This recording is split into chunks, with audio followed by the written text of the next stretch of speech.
መላው የኦሮሞ ህዝብ መላው ኢትዮጵያ ህዝብ እንድታቁልኝ የምፈልገው እንደ ቀነኒ ቤተሰብ እኛ አባገዳዎቹ ጋር ያልተስማማንበት ቦታ የአባገዳን ስርዓት የገዳን ስርዓት አለመቀበል ሳይሆን አለማክበር ሳይሆን የቀነኒ ጉዳት በግልጽ ሊጣራ ይገባል ከሚል አኳያ ነው። ፊቷን እንደዚያ ያደረገው የደረሰባት ጉዳት መጠንና ጥልቀት መታወቅ አለበት። በጎጂው በኩል እየተባለ ያለው አልገደልኩም ግን ጉማ ከፍላለሁ የሚል ስለሆነ እሱን ጉማ አንቀበልም፣ ልጃችንን ጉማ አንበላም ነው ያለው።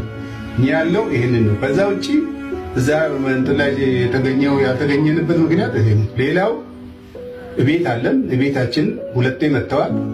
የተነጋገርነው አለ። ከመሐላ በፊት መጣራት ያለበት ነገር አለ ብለን አመልክተናል። አጣርቼ መለሳለሁ ነው ያሉ። መጨረሻ ላይ ግን ያሉት አባገዳው ወደ መሐላ ነው የሚሄደው፣ ከመሐላ በኋላ ነው ያሉት። እኛ ያንን መሐላ አልተቀበለም እንደ ቤተሰብ።